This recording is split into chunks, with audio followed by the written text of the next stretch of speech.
ನಮಸ್ತೆ ವಿದ್ಯಾರ್ಥಿಗಳೇ, ಇದು NEP 6 ಸೆಮ್ನವ್ರದ ಸಿಲೆಬಸ್ ಅಂತಾರಾಷ್ಟ್ರೀಯ ಸಂಬಂಧ. ಅದರಲ್ಲಿ ಎರಡನೇ ಅಧ್ಯಾಯ ಯಾವುದೈತೆ ಅಂದರೆ ಅಂತಾರಾಷ್ಟ್ರೀಯ ಸಂಬಂಧಗಳಲ್ಲಿ ಸಾಂಪ್ರದಾಯಿಕ ಮತ್ತು ವೈಜ್ಞಾನಿಕ ಚರ್ಚೆ. ಇಲ್ಲಿ ಮೊದಲನೇದಾಗಿ ಅಂತಾರಾಷ್ಟ್ರೀಯ ಸಂಬಂಧದಲ್ಲಿ ಸಾಂಪ್ರದಾಯಿಕ ಚರ್ಚೆಯನ್ನು ನೋಡೋಣ. ಈ ಯಾವುದೇ ಒಂದು ಅಧ್ಯಯನ ಶಾಸ್ತ್ರವೊಂದರ ಒಂದು ಶಾಸ್ತ್ರದಲ್ಲಿ ಆರಂಭದ ಕಾಲದಿಂದಲೂ ಬಳಕೆಯಲ್ಲಿರುವಂತಹ ಅಧ್ಯಯನ ವಿಧಾನ ಅಥವಾ ವಸ್ತು ವಿಷಯಗಳನ್ನು ಸಾಂಪ್ರದಾಯಿಕ ಪರಿಕಲ್ಪನೆಯು ಪ್ರತಿನಿಧಿಸುತ್ತದೆ. ಈ ಸಾಂಪ್ರದಾಯಿಕ ವಿಧಾನಗಳು ಮೌಲ್ಯಾಧಾರಿತವಾಗಿದ್ದು, ರಾಜಕೀಯ ವಿದ್ಯಮಾನಗಳ ಅಧ್ಯಯನದಲ್ಲಿ ನೈತಿಕತೆ, ಆದರ್ಶ, ಆಧ್ಯಾತ್ಮಿಕತೆ, ಮೌಲ್ಯಗಳಿಗೆ ಪ್ರಾಶಸ್ತ್ಯವನ್ನು ಪ್ರತಿಪಾದಿಸುತ್ತದೆ. ಮುಂದುವರಿದು, ವಾಸ್ತವಿಕತೆ ಹಾಗೂ ಮೌಲ್ಯ ಪರಸ್ಪರ ಅಂತರ್ಸಂಬಂಧ ಹೊಂದಿರುವುದರಿಂದ ರಾಜಕೀಯದ ಅಧ್ಯಯನವು ಕೇವಲ ವಾಸ್ತವಿಕತೆಯಿಂದ ಕೂಡಿರುವುದಿಲ್ಲ ಎಂಬುದು ಸ್ಪಷ್ಟಪಡಿಸಿವೆ. ಪ್ಲೇಟೋ ಮತ್ತು ಅರಿಸ್ಟಾಟಲ್ ಕಾಲದಿಂದಲೂ ಮಹಾತ್ಮ ಗಾಂಧೀಜಿಯವರ ಸಮಯದವರೆಗೆ ನಾವು ನೋಡಿದಾಗ ರಾಜಕೀಯ ವಿದ್ಯಮಾನಗಳ ಮನವರಿಕೆಗೆ ಸಾಂಪ್ರದಾಯಿಕ ದೃಷ್ಟಿಕೋನಗಳು ಬಳಸಲ್ಪಟ್ಟಿವೆ. ಸಮಕಾಲೀನ ಅಂತಾರಾಷ್ಟ್ರೀಯ ಸಂಬಂಧಗಳ ಮನವರಿಕೆಗೂ ಸಹ ಈ ಸಾಂಪ್ರದಾಯಿಕ ವಿಧಾನಗಳು ಪರೋಕ್ಷವಾಗಿ ಸಹಕಾರಿಯಾಗಿವೆ.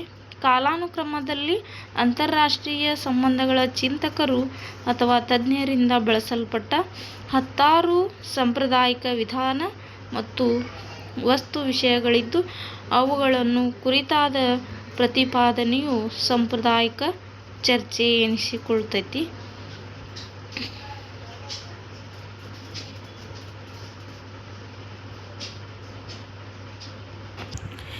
ಇಲ್ಲಿ ಏನಂದ್ರೆ, ಈ ಸಾಂಪ್ರದಾಯಿಕ ಅಧ್ಯಯನದಲ್ಲಿ ಸಾಂಪ್ರದಾಯಿಕತೆ ಅಂದರೆ ಏನು ಅಂತಂದ್ರೆ, ನಾವೀಗ ಏನೇ ಒಂದು ಸಿದ್ಧಾಂತವನ್ನು ಅಧ್ಯಯನ ಮಾಡಬೇಕಾದ್ರೆ ಅದಕ್ಕೆ ಸಹ ಸಂಬಂಧವಾಗಿ ನಾವು ಅಂತ ತಿಳ್ಕೊಬೇಕಾದ್ರೆ ಅದಕ್ಕೆ ಮೂಲವಾಗಿ ಎಲ್ಲ ನಾವು ಬೇರೆ ಬೇರೆ ವಿಷಯಗಳಿಂದ ಸ್ಟಡಿ ಮಾಡಿದಾಗ, ಐತಿಹಾಸಿಕವಾಗಿ, ತಾತ್ವಿಕವಾಗಿ ಹೀಗೆ ಅಧ್ಯಯನ ಮಾಡಿದಾಗ ನಮಗೆ ಎಲ್ಲ ತಿಳ್ಕೊತೀವಿ. ಅಂದರೆ ಮಾಡೆಲ್ಗಳು ಬೇಕು ನಾವು ಎಲ್ಲವನ್ನು ಕ್ಲಿಯರಾಗಿ ತಿಳ್ಕೊಬೇಕಂದ್ರೆ. ಅದೇ ರೀತಿಯಾಗಿ ಅಂತಾರಾಷ್ಟ್ರೀಯ ಸಂಬಂಧವನ್ನು ತಿಳ್ಕೊಬೇಕಾದ್ರೂ ಕೂಡ ನಾವು ಈಗ ಉದಾಹರಣೆ ಹೇಳ್ಬೇಕಂದ್ರೆ ಕೌಟಿಲ್ಯನ ಮಂಡಲ ಸಿದ್ಧಾಂತವನ್ನು ನೋಡ್ತೀವಿ. ಅಲ್ಲಿ ಮಂಡಲ ಸಿದ್ಧಾಂತದಲ್ಲಿ ಅವನು ಹೆಂಗೆ ಅಂತಂದ್ರೆ ಶತ್ರು ರಾಷ್ಟ್ರ ಮತ್ತು ಮಿತ್ರದ ರಾಷ್ಟ್ರ ಬಗ್ಗೆ ಮಂಡಲ ಸಿದ್ಧಾಂತದಲ್ಲಿ ಹೇಳ್ತಾನೆ. ಹೇಗೆ ನಮ್ಮ ರಾಷ್ಟ್ರದ ಪಕ್ಕದಲ್ಲಿರುವ ರಾಷ್ಟ್ರ ಏನಾಗಿರ್ತೈತಿ, ಶತ್ರು ಆಗಿರ್ತೈತಿ. ಆ ಶತ್ರುವಿನ ಶತ್ರು ಮಿತ್ರ ಆಗಿರ್ತೈತಿ. ಹೀಗೆ ಒಂದು ಏನು ಕಾನ್ಸೆಪ್ಟನ್ನು ಅವನು ಕೌಟಿಲ್ಯ ಆ ಕಾಲದೊಳಗೆ ಕೊಡ್ತಾನೆ. ಅದು ಏನಂತಂದ್ರೆ ನಿಜವಾದದ್ದು. ಬಟ್ ಅವರು ಏನಂತಂದ್ರೆ ಯಾವುದೇ ಟೆಕ್ನಿಕನ್ನು ಬಳಸಿ ವೈಜ್ಞಾನಿಕವಾಗಿ ಯಾವುದೇ ಒಂದು ಟೆಕ್ನಾಲಜಿ ಬಳಸಿ ತಾಂತ್ರಿಕತೆಯನ್ನು ಬಳಸಿ ಇರುವಂಥ, ಅಂದರೆ ಈಗ ನಿಖರವಾಗಿ ಸೈನ್ಸ್ ಏನು ಹೇಳ್ತಾರೆ, ನಿಖರವಾಗಿ ವಾಸ್ತವವಾಗಿ ಅಳೆದು ತೂಗಿ ಹೇಳೋದು ಏನಂತಂದ್ರೆ ಅದು ವಿಜ್ಞಾನ. ಆದರೆ ಕೌಟಿಲ್ಯ ಏನಂತಂದ್ರೆ ಕೌಟಿಲ್ಯನ ಗ್ರಂಥ ನೋಡಿ ನಾವೇನು ಅಂತಾರಾಷ್ಟ್ರೀಯ ಸಂಬಂಧಗಳ ಬಗ್ಗೆ ಅಧ್ಯಯನ ಮಾಡ್ತೀವಲ್ಲ, ಅದು ಏನದು ಅಂದರೆ ಹಿಂದಿನ ಗ್ರಂಥಗಳನ್ನು ಓದಿ ತಿಳ್ಕೊತೀವಲ್ಲ, ಇತಿಹಾಸವನ್ನು ಓದಿ ಅಥವಾ ಬೇರೆ ಯಾವುದೋ ಒಂದು ಆಡಳಿತವನ್ನು ಮಾಡೆಲ್ ಆಗಿ ಓದಿ ತಿಳ್ಕೊತೀವಲ್ಲ, ಇದು ಏನಿದು ಸಂಪ್ರದಾಯ. ಅಂದರೆ ಅಲ್ಲಿ ಹಿಂದಿರುವಂಥ ಮೌಲ್ಯಗಳು, ಆಡಳಿತದ ಒಂದು ಮೌಲ್ಯಗಳು ಅಥವಾ ಆಧ್ಯಾತ್ಮಿಕತೆ ಅಥವಾ ನೈತಿಕತೆ ಇವೆಲ್ಲವನ್ನು ಒಳಗೊಂಡಿರ್ತೈತಲ್ಲ, ಅದಕ್ಕೆ ಪ್ರಾಶಸ್ತ್ಯವನ್ನು ನೀಡಿರ್ತೈತಲ್ಲ, ಅಂತಹ ಅಧ್ಯಯನಕ್ಕೆ ನಾವು ಏನಂತ ಹೇಳ್ತೀವಿ, ಸಾಂಪ್ರದಾಯಿಕ ಚರ್ಚೆ ಅಥವಾ ಸಾಂಪ್ರದಾಯಿಕವಾಗಿ ಕೂಡಿದಂತಹ ಅಧ್ಯಯನ ಅಂತ ಹೇಳ್ತೀವಿ. ನೆಕ್ಸ್ಟು, ಅಂತಾರಾಷ್ಟ್ರೀಯ ಸಂಬಂಧಗಳ ಸಾಂಪ್ರದಾಯಿಕ ದೃಷ್ಟಿಕೋನದ ಪ್ರಮುಖ ಪ್ರತಿಪಾದಕರು ಯಾರಂದ್ರೆ ಹೆಡ್ಲಿ ಬುಲ್. ಅಂತಾರಾಷ್ಟ್ರೀಯ ಸಂಬಂಧದಲ್ಲಿ ಈ ಸಾಂಪ್ರದಾಯಿಕ ದೃಷ್ಟಿಕೋನ ಅಥವಾ ಅಧ್ಯಯನ ಮಾರ್ಗ ಅಥವಾ ಅಧ್ಯಯನ ವಿಧಾನದ ಪ್ರಮುಖ ಪ್ರತಿಪಾದಕರು ಹೆಡ್ಲಿ ಬುಲ್ರವರು. ತಮ್ಮ ಹೆಸರಾಂತ ಲೇಖನ international theory, the case for a classical approach, world politics, volume 18ನಲ್ಲಿ ಸಾಂಪ್ರದಾಯಿಕ ಪರಿಕಲ್ಪನೆಯ ಪರವಾದ ವಿಚಾರಗಳನ್ನು ಪ್ರತಿಪಾದಿಸಿದ್ದು, ಅವುಗಳ ನೆರವಿನಿಂದ ಏನಂತಂದ್ರೆ ಅಂತಾರಾಷ್ಟ್ರೀಯ ಸಂಬಂಧಗಳ ಒಂದು ಸಾಂಪ್ರದಾಯಿಕ ಚರ್ಚೆಯ ತಿರುಳನ್ನು ಅರ್ಥೈಸಿಕೊಳ್ಳಬಹುದು. ಆ ಸಾಂಪ್ರದಾಯಿಕ ವಿಧಾನಗಳಿಗೆ ಒಲವು ಅಂದರೆ ಅವರು ಹೆಡ್ಲಿ ಬುಲ್ರವರು ಸಾಂಪ್ರದಾಯಿಕ ಚರ್ಚೆಯನ್ನು ತಮ್ಮ ಏನು ಗ್ರಂಥದಲ್ಲಿ ಬರೀತಾರಲ್ಲ, ಲೇಖನದಲ್ಲಿ, ಅದರಲ್ಲಿ ಇರುವಂತಹ ತಿರುಳುಗಳ ಅಂಶಗಳನ್ನು ನೋಡೋದಾದ್ರೆ ಮೊದಲನೇದು ಏನು ಅಂತಂದರೆ ಸಾಂಪ್ರದಾಯಿಕ ವಿಧಾನಗಳಿಗೆ ಒಲವು. ಅಂದರೆ ಅವ್ರು ಏನಂತಾರೆ, ಅಂತಾರಾಷ್ಟ್ರೀಯ ಸಂಬಂಧಗಳನ್ನು ಇತರ ಅಧ್ಯಯನ ಶಾಸ್ತ್ರಕ್ಕೆ ಸಮಾನವಾಗಿ ಅಧ್ಯಯನ ಮಾಡಲು ಈ ಸಾಂಪ್ರದಾಯಿಕ ವಿಧಾನಗಳ ತಿಳುವಳಿಕೆ ಅಗತ್ಯ ಅಂತ ಹೇಳ್ತಾರೆ. ಅಗತ್ಯ ಅನ್ನೋದು ಆ ಒಂದು ಹೆಡ್ಲಿ ಬುಲ್ರವರ ಅಥವಾ ಸಾಂಪ್ರದಾಯಿಕವಾದಿಗಳ ನಿಲುವಾಗಿತ್ತು. ಯಾಕಂತಂದರೆ ಇಲ್ಲಿ ತತ್ವಶಾಸ್ತ್ರ, ಇತಿಹಾಸ, ಕಾನೂನುಗಳ ಅರಿವು ಅಂತಾರಾಷ್ಟ್ರೀಯ ಸಂಬಂಧಗಳ ಒಂದು ಸುಲಭ ಮನವರಿಕೆಗೆ ಸಹಕಾರಿ ಎಂಬುದು ಅವರ ನಂಬಿಕೆಯಾಗಿತ್ತು. ಅಂತಾರಾಷ್ಟ್ರೀಯ ಸಂಬಂಧಗಳನ್ನು ನಿರ್ವಹಿಸುವ ನಾಯಕರಿಂದ ಮೊದಲುಗೊಂಡು ಅದರ ವಿಶ್ಲೇಷಕರು ಮತ್ತು ವಿದ್ಯಾರ್ಥಿಗಳು ರಾಷ್ಟ್ರಗಳ ನಡುವಿನ ಸಂಬಂಧಗಳನ್ನು ಸರಳವಾಗಿ ಮನವರಿಕೆ ಮಾಡಿಕೊಳ್ಳಲು ಸಾಂಪ್ರದಾಯಿಕ ವಿಧಾನಗಳಾದ ತತ್ವಶಾಸ್ತ್ರೀಯ, ಐತಿಹಾಸಿಕ, ಕಾನೂನಾತ್ಮಕ, ಸಾಂಸ್ಥಿಕ ವಿಧಾನಗಳು ಸಹಾಯಕ ಎಂಬುದು ಅದರ ಪ್ರತಿಪಾದಕರ ನಂಬಿಕೆಯಾಗಿತ್ತು. ಹೀಗಾಗಿ ಸಾಂಪ್ರದಾಯಿಕ ವಿಧಾನಗಳನ್ನು ಬಲವಾಗಿ ಸಂಪ್ರದಾಯವಾದಿಗಳು ಬೆಂಬಲಿಸಿದ್ದರು. ನೆಕ್ಸ್ಟು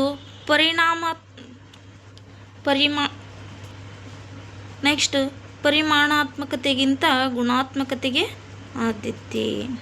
ಅಂದರೆ ಸಾಂಪ್ರದಾಯಿಕ ಅಧ್ಯಯನದಲ್ಲಿ ಅದರ ಪ್ರಮಾಣ ಎಷ್ಟಿದೆ, ಅಂದರೆ ಅಳತೆ, ತೂಕ ಎಷ್ಟಿದೆ, ಗಾತ್ರ ಎಷ್ಟಿದೆ ಅಂತ ನೋಡೋದಕ್ಕಿಂತ ಅದು ಗುಣಾತ್ಮಕ ಹೆಂಗಿದೆ, ಅಂದರೆ ಅದರ ಒಂದು ಕ್ವಾಲಿಟಿ ಹೆಂಗಿದೆ, ಅದರ ಒಂದು ವಿದ್ಯಮಾನಗಳು, ಅಂದರೆ ಅಂತಾರಾಷ್ಟ್ರೀಯ ಸಂಬಂಧಗಳಲ್ಲಿನ ವಿದ್ಯಮಾನಗಳ ಒಂದು ತಾತ್ವಿಕ ತಳಹದಿ ಹೊಂದಿರುತ್ತವೆ ಎಂಬುದು ಇಲ್ಲಿ ಏನಂದ್ರೆ ಸಾಂಪ್ರದಾಯಿಕವಾದಿಗಳ ಒಂದು ನಂಬಿಕೆ.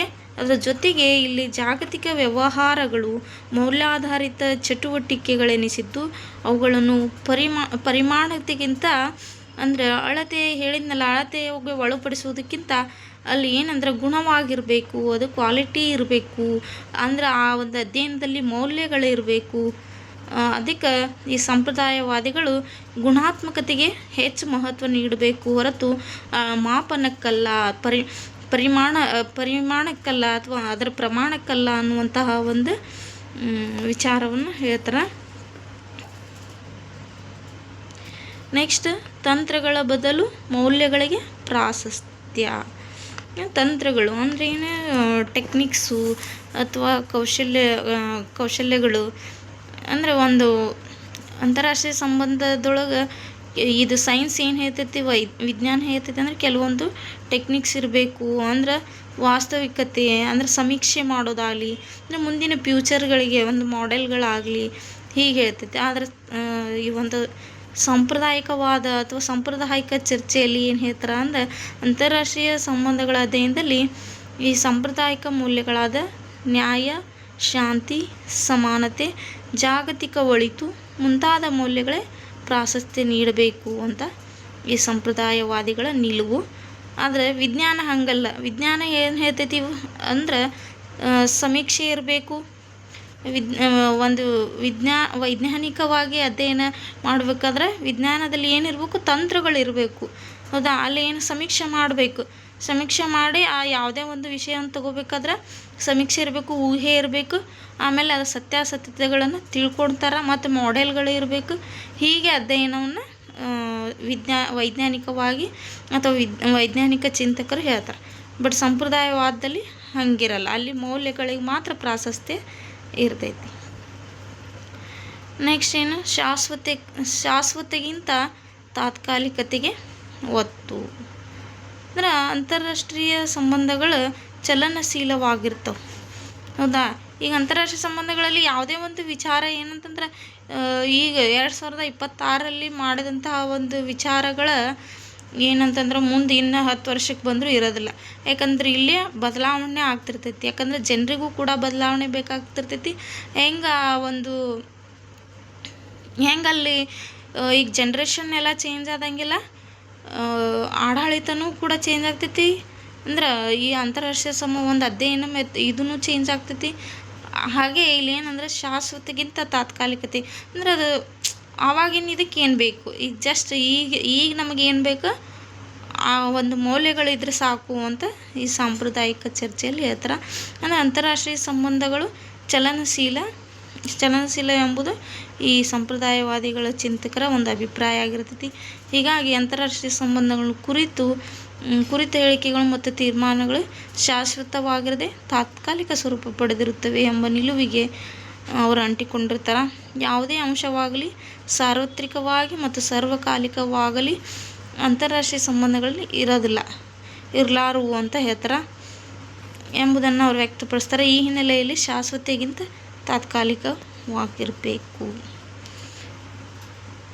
ನೆಕ್ಸ್ಟು ಶಕ್ತಿಗಿಂತ ಅಂತರ್ದೃಷ್ಟಿಗೆ ಅವಕಾಶ.